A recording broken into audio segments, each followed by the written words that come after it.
behind the scenes with future country rock blues kings and queens. Discover them first with Palm Bash TV. Palm Bash TV.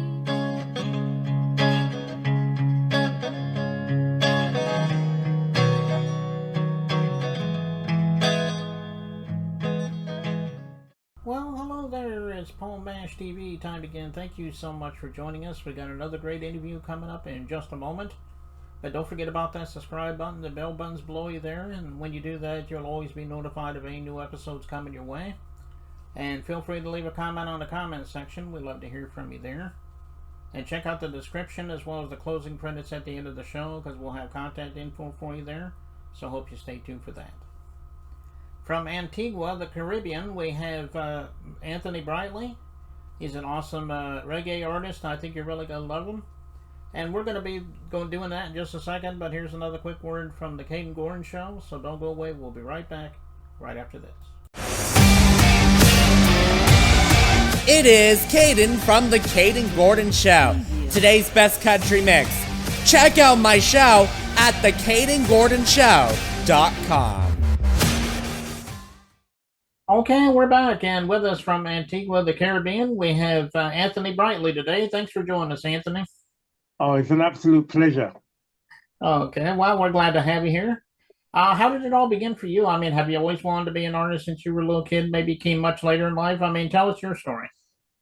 Well, it all started in 1968 when the Jackson 5 exploded the world and just made you realize that you could be on television. And I think it started that way for me, liking music and then seeing the Jackson 5 on television. It started from there. But my parents are from Jamaica and there was always reggae music in the house. So really it was, how can I play reggae and soul music and be in a band? And by the age of 8 and a half, I was in a band being the youngest person in it. But because everybody had young bands back, so once you had a talent and you could play music, you could get in a band. And that's how it really started. That band didn't last long. We lasted about 2 years. And then there was an advert going out for a talent competition. And with that talent competition, I met Chris Hansen and Desmond Mahoney, and they became the backing band for the talent competition. And with that, we then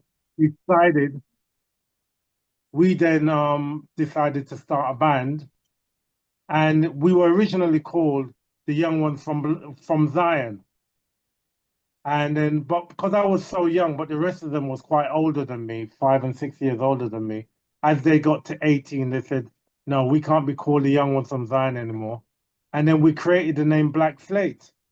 And during that time, like 74, there was a lot of people, freedom, talking about who you are, where you come from. So Black and Proud was definitely part of the scene at the time. So Black was because we wanted to identify ourselves as a black band. And then Slate was based on the fact that we always going to have a message carrying. And back in the day in the Caribbean, they used to use slate as the equivalent to a piece of paper. It was what they used in a classroom with chalk. And we put slate as the fact that we'll always be sharing a message in our music, whether it be about love, whether it be about whatever it is, but there's always a message in our music. Well, that's quite a story there, Anthony. I'm glad you shared that with us. Especially the name of your band. I'm glad you explained how that band became about. It's I guess it's kind of self-explanatory if you think about it. You mentioned the Jackson 5. You said that came out like right around 68. I guess you said, was that one of your influences? Did you have others as well? Oh, absolutely. Jackson 5, everything to do with that Motown industry. it was vibrant. And, you know, if you think of British TV at the time, that's all we were seeing. There was nothing outside of that we were seeing that could, that's what the scene was. And we've seen that. It, you know, it encouraged us. It was like you can be famous. To see fame TV, and someone who looks like you, it was just like, yeah.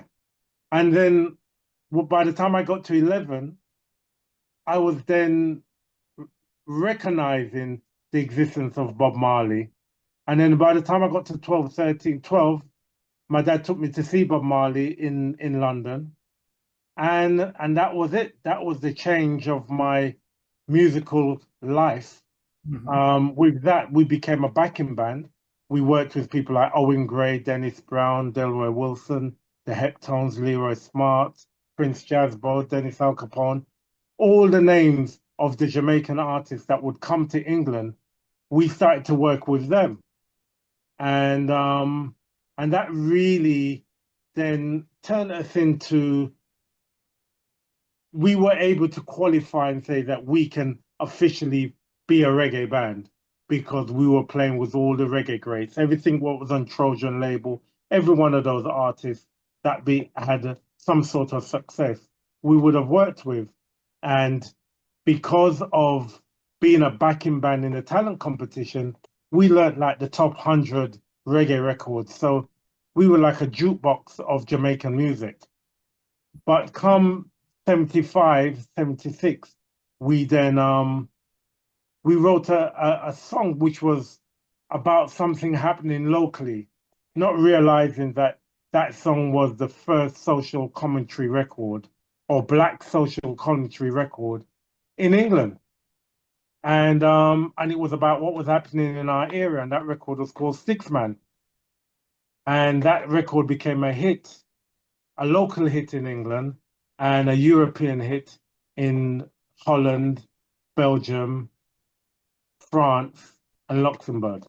Well, that's great. You know you've been around quite a bit, I guess, and I'm glad you're proud of your accomplishments there. Well, I guess you can get all your stuff on all the streaming platforms. Is that right? Like you know, Yeah. Amazon Music. Over the years, what we've done, we've re-released all our products. So everything is all on the digital platforms. They're all on the digital platforms, and what we're doing now, we're celebrating 52 years in the music industry, and our lead singer now is my son, and he's taken over the lead role of singing. So we've just completed our third album with him, and that's called Black Slate 50 Plus. And we've re-recorded our hit song, Live a Life, Amigo, and Freedom Time with him on lead vocals. And that's really what we're now touring. We're going to do Europe in October, in November, and then we're going to go to New Zealand and Australia in January and February. Okay, well, how can we find out more of your concert dates? Can we go on your website? Do you have? Can we go on your Facebook? I mean, tell us everybody about that. So we have a website, www.blackslatereggae.com, and we're on all social medias. We're on TikTok, we're on Facebook, we're on Instagram. So we're not hard to be found, and we're on most stage social platforms. You will find our information. Okay, well, go and do that, and I'm sure they have their concert things for you there, and on all streaming platforms, social media, so forth. And check them out. I know you won't be disappointed. And I think you just mentioned a minute ago. I think you said the name of the song we're going to be doing is called Amigo 50 Plus. Why don't you tell us a little story about that song? I mean, I'm sure the people would love to know about that. Well, Amigo was originally recorded in 1978. And then we had a worldwide hit with it in 1980. And that was the real responsibility of us getting worldwide success. And we've been touring off and on, and we've been part of the musical industry from then till now. And to celebrate, we've re-recorded it with my son singing, but we've done it in a big band style. So we've used horns, we've used all live instruments to just represent that we're celebrating music, musicians, and we recorded it in an analog style. So there's no sequencing or anything like that. We've brought in singers, harmonies, and basically it's to represent and celebrate reggae music. Okay, well, that's a great story behind that song, and I love it, by the way. And I know everyone out there, I know you're going to love it too. And we're going to play that for you in just a moment. But Anthony, I want to thank you so much for being on the show today. You're always welcome to come back anytime you want to plug something new. I look forward to talking about how we've moved on from here. But thank you very much. And I thank the listeners for taking the time out to listen to our story. Well, I appreciate you too. And here it is, the Amigo 50 Plus, and it begins right now.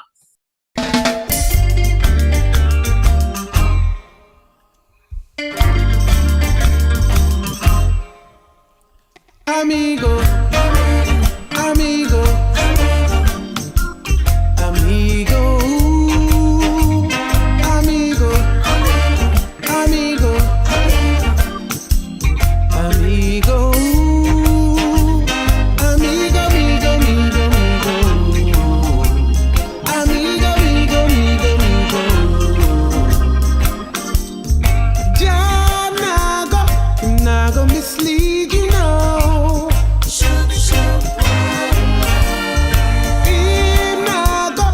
Nago mistreat you now. Leave it to Jah, and He will guide you on. Just have faith, He'll show you the way to go.